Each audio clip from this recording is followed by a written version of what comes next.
ampalalao ahy izay lalana tokony alehako. Ampalalao ahy izay lalana tokony alehako.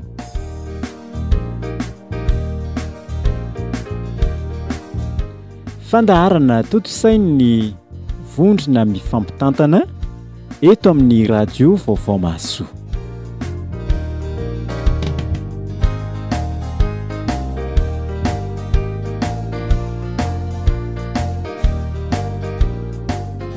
Faly a miarabantsika rehetra ry havana tratra izao alaka misy ariva izao indray ka dia anaraka ny fandarana ampalalao azy izay lalana tokony alehako isika. Dia fifaliana anay ny manonona ny fiadanan'i Jesoa Kristy ho antsika rehetra mpanaraka izao onjam-peo izao. Hivavaka isika, hisoranay anao Andriamanitra ny fitiavanao sy ny fitantananao, ny fitahinao anay tsirairay avy. Mbola hanomezanao fotoana ahafahanay miara-miombona mifampitantana amin'ny alalan'ny fianarana sy fandinihana ny teninao sy ny fandinihana ny tenanay sy ny fiainanay. Dia mamindrafo aminay mamelana elokay fa tsy mendrika izay, ary dia manaiky izay ny hotarihany fanahinao masina ka ny fanahinao masina ataovy ao anatinay tsirairay avy ahafahanay manatanteraka azao asanao izao, ahafahanay tsirairay avy koa manaraka sy miaino mandinika ny teninao araka ny hafatra izay ampitheneninao ny mpanomponao amin'ny alalan'ny fanahinao masina. Dia mamindrafo aminay mamelana elokay fa tsy tanteraka izay fahampanota. Amin'ny anaranao Jesoa Kristy no anaovanay ny vavakay. Amen. Mbola ao anatin'ny fijerevana ny bokin'ny Jona tsika ry havana. Ka ny Jona toko faharoa ny andiny voalohany ka hatramin'ny andiny fahatelo, dia ny toko fahatelo ny andiny faharoa ka hatramin'ny andiny fahafito no jerentsika androany. Jona toko faharoa ny andiny voalohany ka hatramin'ny andiny fahatelo no vakitsika voalohany. Amin'ny anaran'i Jesoa. Ary Jehovah nanomana hazandrano lehibe ny telonan'i Jona, ary Jona dia tao akibon'ilay hazandrano ateloan'andro sy ateloan'alina. Dia nivavaka tamin'i Jehovah tao akibon'ny hazandrano Jona. Toy izantsika eo amin'ny toko fahatelo ny andiny fahaefatra ka hatramin'ny andiny fahafito. Ary Jona niatomboka nandeha tao an-tanàna tamin'ny indray andro ka nitoro hoe, rehefa afaka 7 andro dia ho ravanina Ninive. Dia nino an'Andriamanitra ny mponina tao Ninive ka niantso fifadian-kanina sady nitafy lamba fisaonana hatramin'ny lehibe ka hatramin'ny kely. Ary noho ny efa ren'ny mpanjakan'ny Ninive izany dia nitsangana niala tamin'ny seza fiandrianana izy ka nalaisitra ny akanjom-boninahiny dia nisarona lamba fisaonana sady mipetraka tamin'ny lafenina. Ary nasaina natsoina sy nambara eran'ny Ninive araka ny didin'ny mpanjaka sy ny mpanapaka hoe aza vela isy anendrikanina akory na olona na biby fiompy dia niondry amanosy sy ny omby, eny aza vela isy hinana na isotro rano akory ireo. Ray masonao manamasinanay amin'ny fahamarinana, ny teninao no fahamarinana. Amen. Raha jerena aloha ao amin'ny toko faharoa ilay vakiana teo izay mitantara ny amin'ny hoe rehefa natsipy tao anatin'ny ranomasina izany Jona dia nanomana hazandrano lehibe Andriamanitra ny telona azo velona. Dia nitoetra tao anatin'ilay hazandrano, tao akibon'ilay hazandrano lehibe iny izany 3 andro sy 3 alina Jona no nitoetra. Ohatran'ny hoe lasa tany anaty lavaka izy izany. Satria manko tsy nisy naratra izy ary tsy nanina fa dia toetra soamantsara tao anatin'ilay hazandrano. Fa ny zava-dehibe dia izao, tao anatin'izany nahalala sy nahatsiaro ny bebaka sy ny fona ny taraina tamin'Andriamanitra ny Jona. Rehefa nasaina nandehanaka ny Ninive Jona dia tsy nanaiky an'izay fa nivily lalana. Tsy nanao ny sitrapon'Andriamanitra fa vily tamin'izay sitrapony akany Tarsisy. Kanefa Andriamanitra tsy namela azy akany Tarsisy fa Andriamanitra ndefa azy nakany anatin'ny kibon'ny hazandrano. Ary tao izy vao nahatsiaro an'Andriamanitra, nahatsiaro i bebaka. Tena tao izy vao nandiny tena. Tsika mantsy izao mbola ao anatin'ny fandinihan-tena satria miandry ny fiavian'ny Paska isika izao. Mbola ao anatin'ny fandinihan-tena. Ao amin'ny fomba manao ahoana no entsika manatanteraka izany fandinihan-tena izany. Miandry ho tahaka ny Jona avy hoe any anaty lavaka, any amin'ny fahoriana, any amin'ny fahasahiranana, zay vao tapa-kevitra ny andiny tena, zay vao tapa-kevitra ny bebaka, zay vao tapa-kevitra hiantso an'Andriamanitra, zay vao mieritreritra ny hoe mila ny famonjen'Andriamanitra. Ny tena kristianina ry havana dia izao, amin'ny fotoana rehetra, na fifaliana, na fahoriana, na olana, na fahasahiranana, na fiadanana, dia matsiaro foana ny fibebahana sy ny fandinihan-tena eo anatrehan'Andriamanitra. Ary tena mila matsiaro foana fa mila ny famonjen'Andriamanitra isika, mila ny fitahian'Andriamanitra isika, fa tsy miandry ao anatin'ny olana gravy ozy ny mialatsiny fa misy somary manao teny frantsay kely izany, tery vary amin'anana kely. Fa ny tena izy amin'ny fotoana rehetra ny kristianina dia manakina ny fiainany tanteraka amin'Andriamanitra, ary miezaka mamantatra ny tenany sy mamantatra ny sitrapon'Andriamanitra. Zay moa zany le voalazany amin'ny Efesanina, tsy fantatrareo ve fa tempolin'Andriamanitra ny tenanareo, dia io ny tenanareo na mitoetra amin'ny finoana ianareo na tsy. Zany rehetrarehetra zany mila tena mitoetra tsara ao anatin'ny fosiny saintsika kristianina.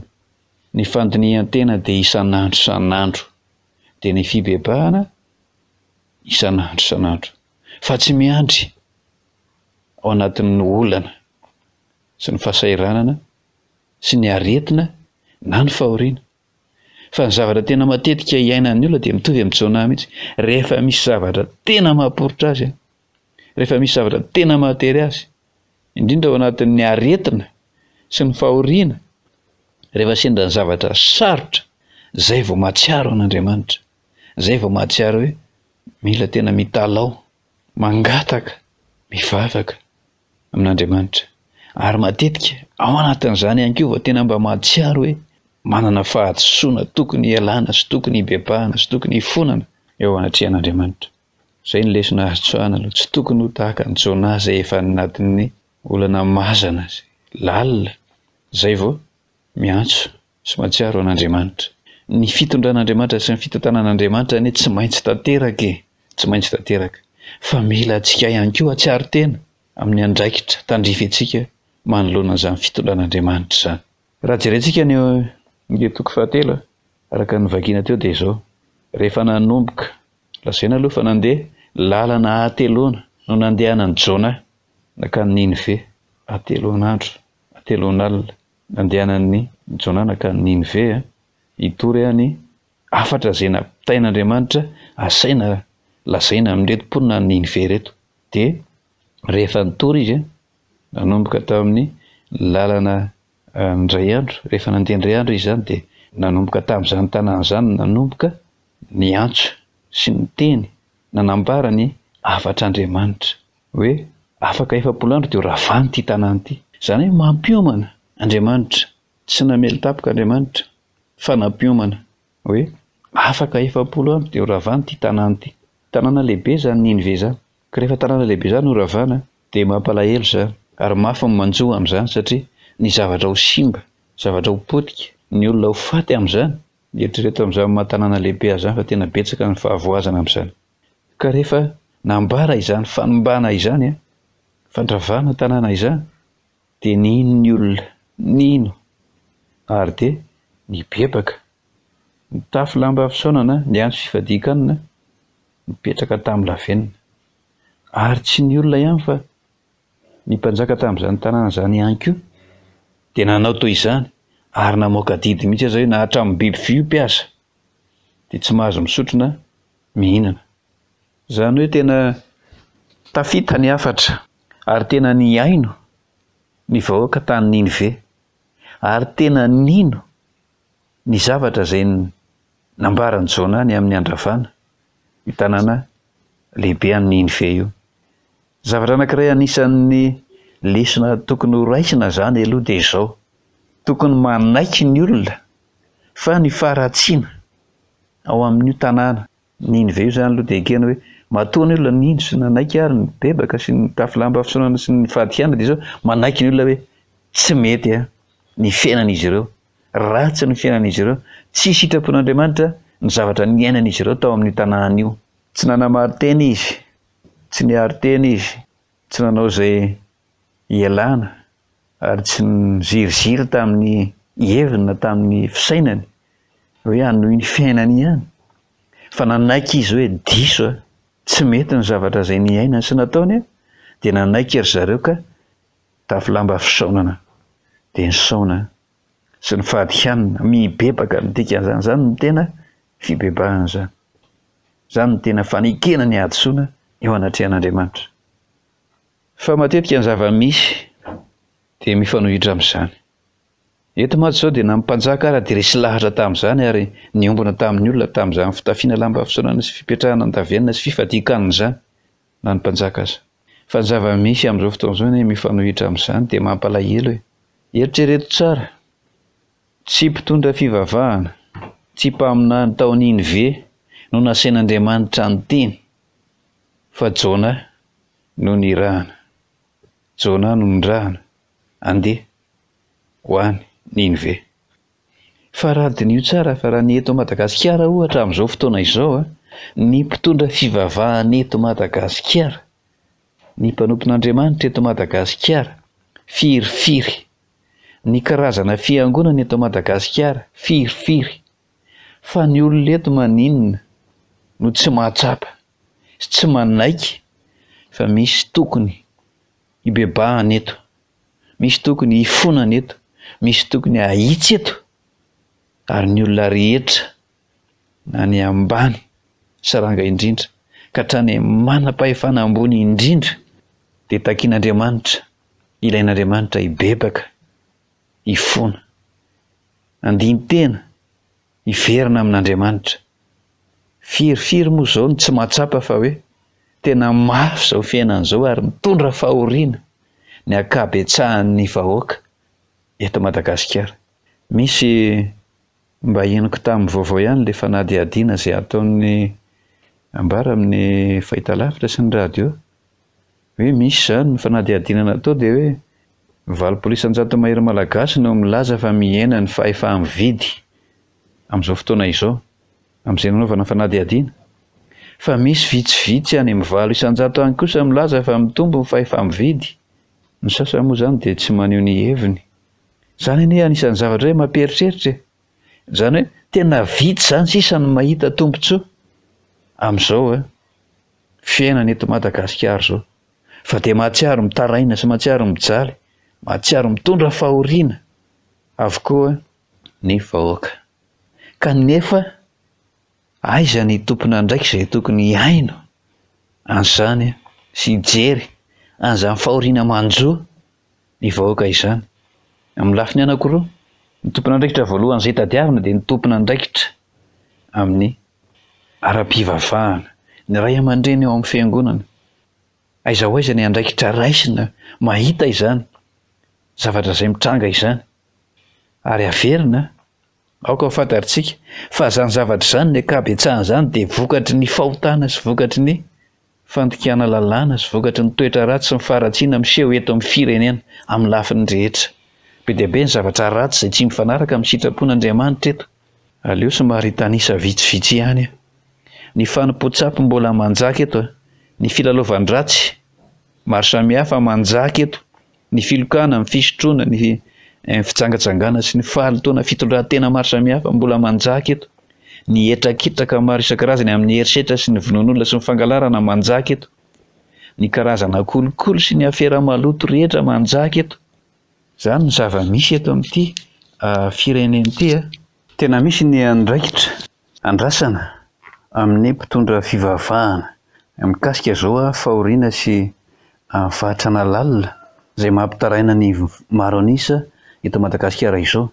Andeha jerena angelo ny Isaia 8:25 zao voalaza zao: tsy izao va ny fifadiana izay ankasitrahako dia ny hamany fatoran'ny faharatsiana sy ny amboraka ny fehinzioga sy ny andefa ny pahoriana ho afaka ary ny anapatapaka ny fehinzioga rehetra. Zany hamany fatoran'ny faharatsiana, amboraka ny fehinzioga, andefa ny pahoriana ho afaka, anapatapaka ny zioga rehetra. kejain'ny fahatrana sy ny fahoriana, kejain'ny tsy fisiana sy ny fahaserana sy ny olona maro isan-karazany anie ny vahoaka. Iza no andrasana mahazany? Zay ny anankiray. Manarakarak'izay ny voalaza any amin'ny Jaona voalohany dia mazava tsara. Izao no isehoan'ny zanak'Andriamanitra dia ny andrava ny asan'ny devoly. Dia tsisy resy lahatra ve? Betsaka no resy lahatra tena misy asan'ny devoly miasa ao anatin'ny olona. Misy ny olona ampiasain'ny devoly mahatonga izao olana maro isan-karazany miteraka fahoriana sy fahatrana eto amin'ny firenena izao. Fa aiza ny zanak'Andriamanitra? Aiza ny mpanompon'Andriamanitra? Andrava zany asa ratsy ny Satana izany eto amin'ity firenena ity. Ny tompon'andraikitra rehetra ara-pivavahana dia tokony samy handray ny andraikiny. Voalohany indrindra ny amin'ny fitoriana ny filazantsara madio, tsy misy petipetina mahitsy. Ny tena sitrapon'Andriamanitra sy tenin'Andriamanitra marina ny tokony ampianarina sy toriana mivantana.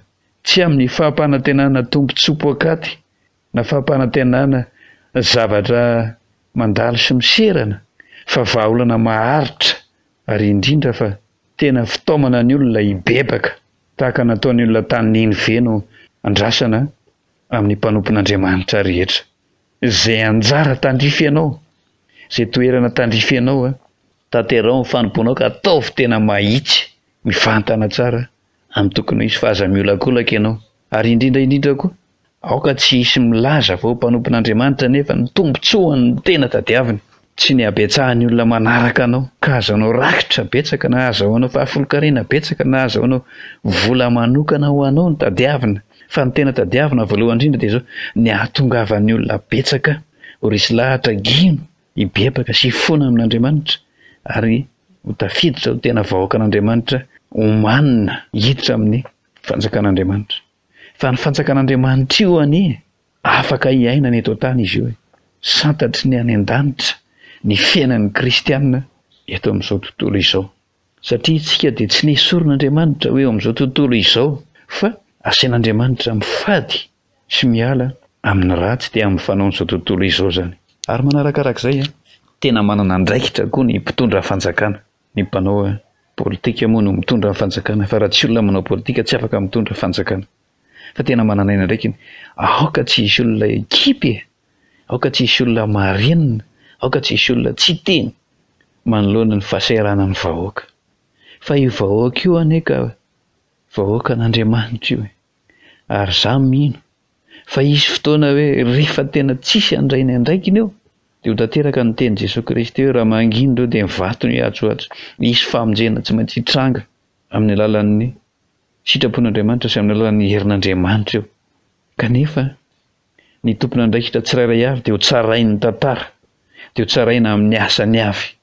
Noho izany za manokana dia amporisiny fanahy-masina hiteny amin'ny tompon'andraikitra mpanjakana sy ny tompon'andraikitra manana ny fahefana rehetra, fa tompon'andraikitra amin'izao zava-mitranga izao izay rehetra manana anjara amin'izany fahefana, manana anjara amin'izany politika, manana anjara amin'izany fitantanana ny firenena izany. Be dia be ny zavatra izay hita maso hoe diso, tsy mety, tsy rariny, fa ohatran'ny hoe jerena fotsiny dia henoina fotsiny, fa tsisy vahaolana mazava izay tena miatraika amin'ny vatana, amin'ny vahoaka mba azahoan'ny vahoaka ny tombontsoa tandrify ho azy, ahatonga azy andry fa izay hiaina amin'ny filaminana, hiaina amin'ny fahatoniana, hiaina amin'ny fiadanana. Ny hira-pirenentsika dia hoe hiadana sy finaritra sambatra tokoa zahay. Ny hira amin'ny firana dia hoe dia ho tany sambatra ilay Madagasikara. Fa zany misy olona andrasana handray ny andraikitra hatanteraka izany, fa tsy tanteraka, tsy tonga fotsiny ho azy zany. Dia za mitaona, za manentana, aoka ary, aoka.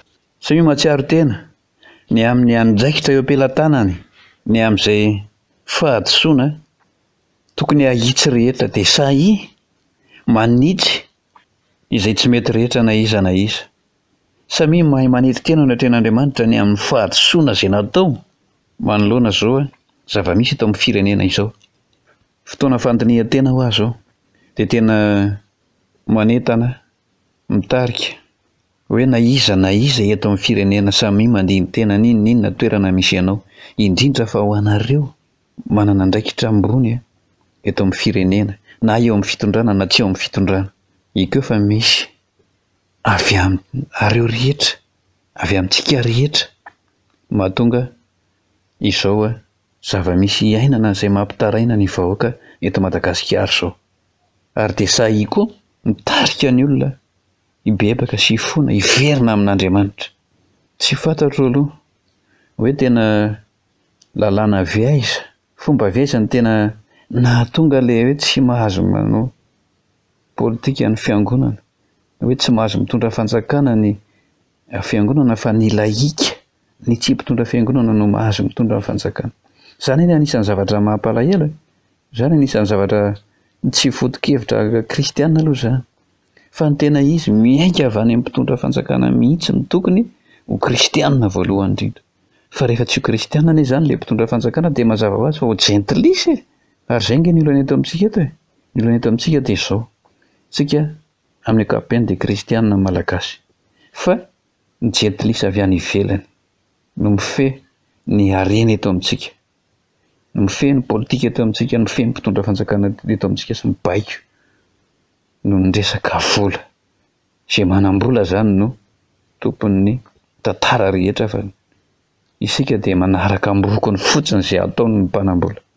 Mila fandraisana andraikitra ho an'ny ray aman-dreny, raim-piangonana sy ny mpanompon'Andriamanitra rehetra, mifandresy lahatra sy mifampitaona, mandresy lahatra ny vahoaka sy ny mpitondra fanjakana rehetra.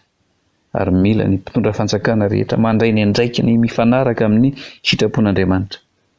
Tsy lazaina fotsiny ilay manaraka ny sitrapon'Andriamanitra sy manaraka ny tenin'Andriamanitra sy mino an'Andriamanitra sy mangataka amin'Andriamanitra sy mivavaka amin'Andriamanitra, fa tena iainana, tena ainana, aoka tena iainana tsirairay avy mihitsy izany fotom-pisainana sy foto-kevitra hoe miankina tanteraka amin'Andriamanitra izany. Aza mety tsara velatsia, aza manamary tena, aza miafina ao ambadiky ny hoe maha-kristianina na maha-mpanompon'Andriamanitra, fa tena miseho amin'ny maha izy anao, amin'ny maha-mpanompon'Andriamanitra anao, amin'ny zanak'Andriamanitra anao, izay andrava ny asan'ny devoly no isehony tsy antom-pisiny, fa tsy sanatria ampitomindray aza ny asan'ny devoly amin'ny fomba fanao ratsy maro isan-karazany. Eritrereto tsara ny tena manana ny lazany amin'izany fisotroana sy filokana, fidoroana zava-mahamamo sy mahadomelona sy karazana faharatsiana filalaovan-dratsy izany nge malagasy. Izay alehanao dia misy boaty filalaovan-dratsy, efitrano filalaovan-dratsy, anisan'ny mampahatra ny firenena ireny. Noho izany mila mandray andraikitra ny mpitondra fivavahana rehetra sy ny mpanompon'Andriamanitra rehetra. Misy ihany mandray andraikitra fa mila pitomboina ny ezaka, mila pitomboina ny hery, mila tambatra ny hery. Tahak'izay ihany koa ny manam-pahefana sy ny mpanao politika sy ny mpitondra fanjakana rehetra. Izay ny afatra androanao n'Andriamanitra ny voninahitra hivavaka isika. Soranay anao Jesosy ny fitiavanao sy ny famindrabonao. Itenenanao aminay sy ampianaranao anay isan'andro. Izany teninao izany anie dia tafapetraka ao anatin'ny sainay sy ny fonay, ao anatinay tsirairay avy ary hiasa hamokatra eo amin'ny fiainanay izany ka ho hita ny fiovana ateraka izany teninao izany. Ny tsirairay avy dia samy andiny tena, samy andinika ny fiainany anova izay tsy mety rehetra ka hibebaka sy hivily ho amin'ny lalana tena izy miala amin'ny lalan-dratsy. Izany no angatahana amin'ny anaran'i Jesosy. Ary dia mametraka ny fiainan'ny mpiainy rehetra, ny fiaina malagasy, ny firenena manontolo izay eo ambanin'ny fitantananao. Anaran'i Jesosy no anaovany mivavaka dia mametraka mandram-piaona mandram-pitafa amin'ny anaran'i Jesosy Kristy izay dia manona fiadanana ho anareo tsirairay avy. Amen.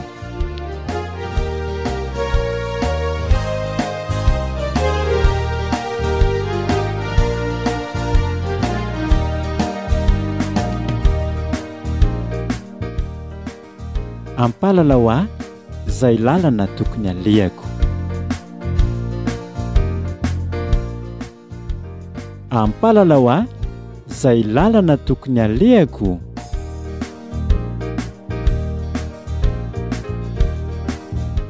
Fandaharana toto-sain'ny mivondrona mifampitantana eto amin'ny radio vaovao mahasoa.